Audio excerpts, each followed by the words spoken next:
We all love talking about super easy or uber difficult platinum trophies, but it got me thinking, what exactly are the most popular platinums out there? And while you can probably guess a few of these, some of them definitely caught me off guard. So here are the 10 most popular platinum trophies. Coming in at number 10 is the cinematic masterpiece Ghost of Tsushima. I'm sure none of you need me to tell you how gorgeous this game is, so it's not really surprising that so many people saw it right through to the end and engaged with so many aspects of the open world. One of the main draws for this platinum is that while it does have a lot of open world shenanigans, they are all handled and incorporated in immersive ways that give it a feeling of being fresh without necessarily breaking the mold. Rather than a waypoint on a minimap, you have to follow the wind by swiping the touchpad. Instead of simply dropping icons for you to check off, animals appear to guide you to different collectibles. Even upgrading Jin's stats is done in a unique way. Completing bamboo cutting minigames increases your resolve, allowing more heals and more abilities in combat, while taking a relaxing dip in a hot spring will upgrade your maximum health. There are more traditional collectibles to obtain, but none of the trophies for these require 100%, meaning less time spent scrolling through guides and more time gawking at the view, or cleaving folks in half with a very sharp sword. Dealer's choice. Overall, the platinum is about a 3 out of 10 difficulty, will take roughly 50 hours to complete, and has been achieved by at least 165,000 players. Number 9, and the only PS3 title to crack the top 10, we have Assassin's Creed 2. Easily one of the most beloved games in the franchise, and the one that really cemented the formula that Ubisoft would subsequently run into the ground. It's no wonder that so many people decided to stick around to see and do everything that Ezio had to offer. Sprinting across the rooftops of Florence and leaping onto an unsuspecting guard is something that will never get old, which is a good job considering this is the only game in the series to receive not one, but 2 direct sequels. And while it has become somewhat of a running joke that collecting all of the feathers in the game for the In Memory of Petruchio trophy was a massive pain in the ass, which it was, don't get me wrong, the overall platinum experience is relatively straightforward. Most of the trophies revolve around completing various activities in the different cities, such as finding all of the hidden assassin tombs or synchronizing viewpoints. There are of course a smattering of miscellaneous ones related to combat or two-footing an archer in the face while flying, personal favourite, but there's a reason this is considered one of the simplest AAA platinum trophies out there. Finishing everything will take you around 20 hours and has been accomplished by a mammoth 171,000 players, which is impressive, even if they have had 14 years to do so. Okay, now number 8 did surprise me. Not because it's a Telltale game, but because it's the Batman one. Don't get me wrong, it's still an excellent game. It handles the dichotomy of Bruce and the Bat very well, plus it has all of the Telltale charm we've come to love. But out of all of the games they've made, I really thought that The Walking Dead would have been the more popular choice. Shows what I know. Unfortunately, there isn't really a lot I can say about this one. Being a purely story-focused outing, any detail or analysis would inevitably rely on spoilers, and that isn't something I'm in the business of doing. Also, I'm not a huge Batman nerd like ZXL, so I probably wouldn't do a good job of it anyway. What I can say is that I thoroughly enjoyed the game and its sequel, The Enemy Within, but if you aren't into the way these sorts of games control, then you aren't going to find any drastic shifts here. QTEs, walking around, and a whole lot of dialogue, and boom, end credits. That's pretty much it. Oh crap, trophies. They exist? Look, literally all you need to do is play through the story, which will take you about 8 or 9 hours, and that's it. The platinum is yours. Just like the other 178,000 players that got this one into the top 10. At number 7 we have everyone's favourite Eldritch Nightmare, Bloodborne. And yes, I have talked about this game a lot on the channel before, so I figured I'd get the opinion of someone who's talked about it arguably even more. It amazes me that nearly 1 million players registered on PSNP have played the stellar PS4 exclusive Bloodborne. It amazes me even further that nearly a quarter of these players have earned its mega hard platinum trophy, making Bloodborne somehow, bizarrely, one of the most platted PlayStation games of all time. But Bloodborne's really hard, right? Like insanely difficult, yeah? With big bosses, tricky combat, huge areas with no checkpoints, and the dreaded Chalice Dungeons. The Chalice Dungeons you might end up in if you don't drop my man Pete a big like on this video. And if you're not already, subscribe for more of his amazing content and his glorious mega manly beard. And that's not to mention the 3 playthroughs technically required to earn all 3 story endings. Bloodborne is as dark, painful and terrifying as you've been told. So how and why have so many hunters struggled their way to this glorious platinum trophy? Well, it's a fucking masterpiece to start with, so there's that. People love to play great games, and great games keep people's attention for longer. In the same way Spider-Man has been platted by every gamer and his nan, people play it more because they love it.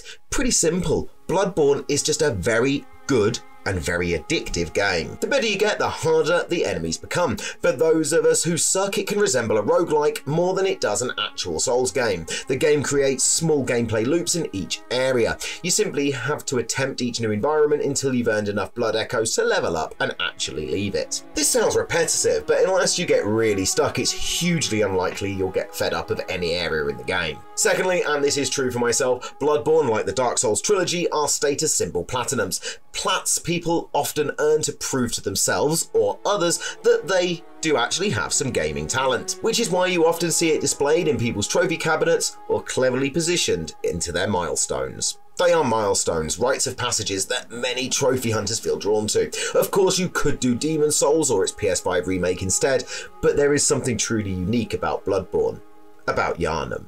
So why should you platinum Bloodborne? Because it's arguably one of the greatest fucking games ever made. You heard the man. Go play Bloodborne right now. And also, while you're doing things, go and subscribe to Zack's channel as well. I'll put the link in the description down below. Hovering his way into number 6 and our hearts, we have everybody's favourite platforming robot, Astro. Now, Astro's Playroom is something of a unique case in terms of this list, as it comes pre-installed on every single PS5 and therefore the player base is, well, everyone that owns that machine. And because of this, it does have a bit of a reputation for being everyone's first PS5 Platinum, or their first Platinum period. Sure, there's an argument that the game is simply a tech demo for the PS5 and more prominently the DualSense controller, but there is no denying just how charming this little robot actually is. Couple that with the way Team Asobi designed the levels to represent different internal components of the console, added hundreds of little nods to different PlayStation IPs from across the generations, and still made the game immensely fun to play, and you really do have the complete package. I mean, look at those little digital eyes. How could you say no to that? And the trophies follow a similar pattern to that as well. Collecting a pile of PlayStation hardware and accessories? Check. Throw in some cheeky little Easter eggs like walking under the PlayStation Home logo or standing under the shelter to avoid the heavy rain? Check. Get Astrobot to look into the OG VR headset and see himself?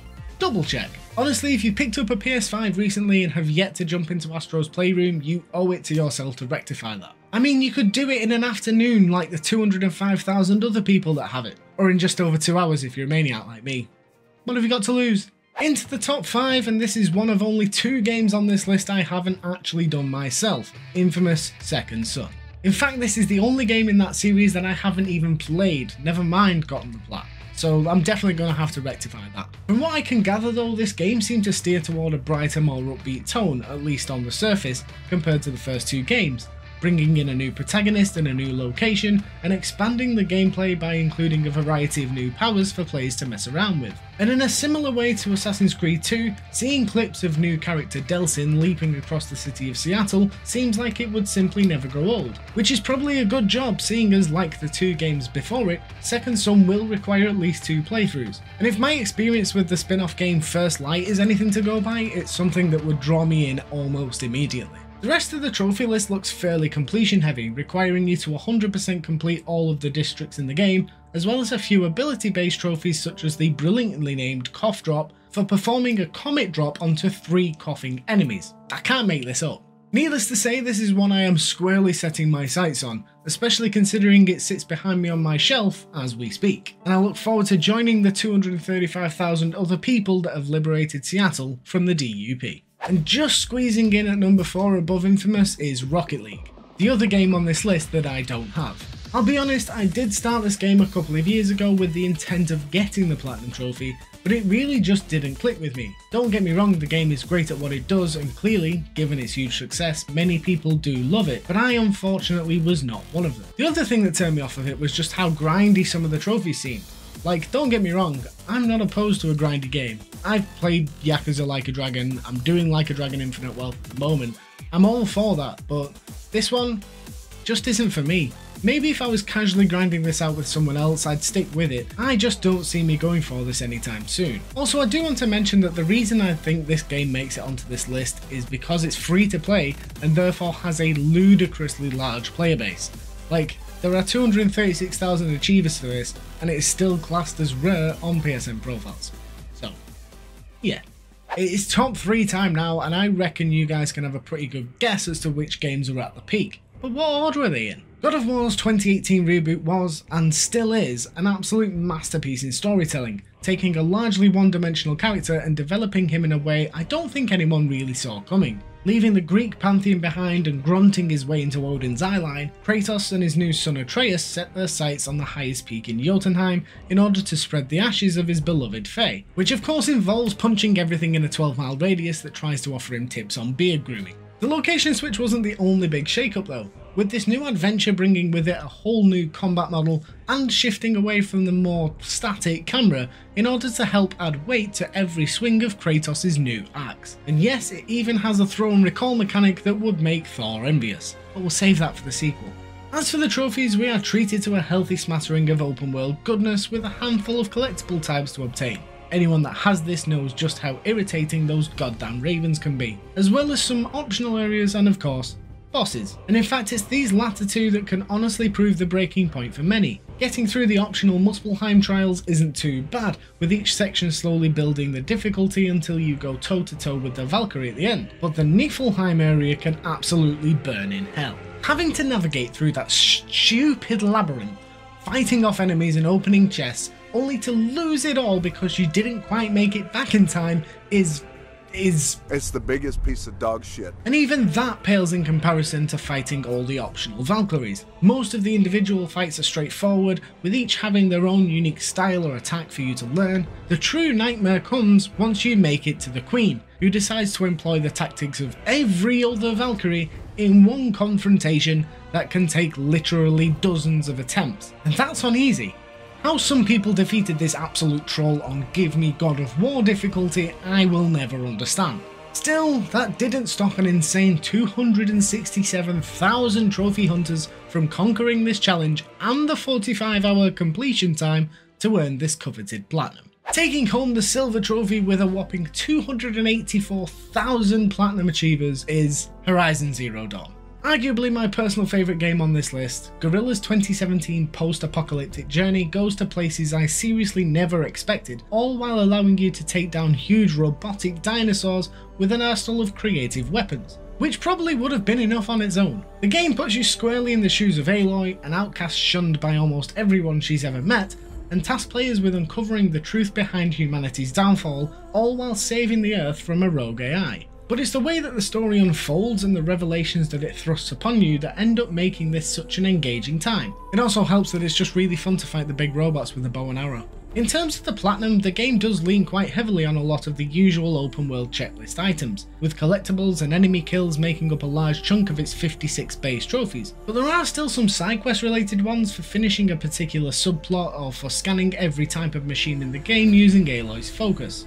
There is also one missable trophy that requires you to bring every available ally to the game's final confrontation, though you do get placed back before the start of this mission once you've finished it, so if you did happen to miss someone, you can quite easily go and clean that up. For me, the most fun trophies on the list though are for completing the hunting grounds, little challenge hubs that drop you in different scenarios with a particular loadout and require you to kill specific types of enemies. While some of these can be a pain in the arse, I found for the most part the challenge was reasonably well balanced, though I will say I was playing on normal. I'm not some uber Chad gamer that likes to buy a new DualSense every week because it's cheaper than anger management. All in all, while the list may be a tad predictable, it is only a 3 out of 10 and the game itself is one well worth sinking your time into. Before we get to the top spot though, I do have a couple of honourable mentions. Spider-Man Miles Morales and Telltale's The Walking Dead bring up 11 and 12 respectively, both sitting at around 147,000 achievers. Though it is the PS5 version of Miles Morales, so how many of those were auto pops, I guess we'll never know. 2016's Ratchet & Clank slips in at number 13 with such lovable trophies as I Hate Lamp and Death by Disco. If you know, you know. And the most surprising one for me at number 14, we have the PS3 version of Uncharted 2, with 142,000 people braving that crushing difficulty to snag that shiny piece of digital bling. But we are all here for number 1, and if you haven't figured it out by now, it is of course 2018's Marvel Spider-Man. Was there any doubt? I mean, for me, the top 3 felt pretty obvious. It was more of a case of what order they were going to be in. However, given the sheer biblical might of the MCU and just how popular this character is, I should have probably guessed. And let me tell you, it's not even close. Spider-Man crushed God of War and Horizon with a mind-numbing 372,000 platinum achievers. At this point, there's very little that hasn't been said about Insomniac's magnum opus. It forgoes the obligatory origin story in favour of its own intricate narrative that touches on things seen in other media but does them in a new, interesting way. It brings in villains that you obviously recognise, but still does their arcs justice in the context of the world it builds. It gives us a slightly older Peter Parker that is struggling to get by but still manages to become a mentor to Miles. And then there's the gameplay. Holy shit. This might well be one of the slickest, most unquestionably enjoyable traversal systems that gaming has ever come up with. Swinging through Manhattan, brushing past cars and buildings before flinging yourself into the air provides that sort of feeling that gets you all warm and tingly downstairs, I can't lie. Hurling yourself off a building and into a nosedive, only to fire a web at the last second, there are no words. It can't all be the best thing since sliced bread though, and where the traversal takes us into the stars, the combat, well, it tries its best. Very much inspired by the combat from the Arkham series, and by no means bad, it doesn't quite achieve the same level of enjoyment as the other aspects of the game, though I will stand by that the gadgets in the first game put its sequel and Miles Morales to shame. And for the trophies, I'm sure you can take a guess. I mean, hell, you're probably one of the people that already has this. But for the 5 of you out there that aren't, this is again rather standard open world fare. You need to 100% complete each region of the map, purchase all available suits and upgrades, complete a few combat and traversal challenges, etc, etc. What I personally think makes this list stand out though are the miscellaneous ones. Going to Uncle Ben's grave, reaching the top of the Avengers Tower. Hell, there's even a trophy for riding the subway 5 times, which is 1, the in-world fast travel system, and 2, treats you to hilarious little cutscenes of actual Spider-Man riding the subway with humans. Just, yes. If you haven't already guessed, this game is phenomenal, and it is incredibly easy to see why it tops this list, and when you're done, there's even 3 DLC storylines ready to go for you to dive into. What more could you possibly want? But that is it for this list of the 10 most popular Platinum trophies. How many do you have? Is there one that you're surprised didn't make the cut? Be sure to let me know in the comments down below. As always, thank you so much for watching, and I'll catch you all next time. With this new adventure adding an entirely new combat system and new... fucking hell.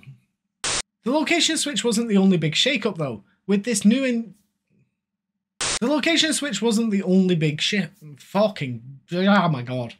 Why can I not speak English?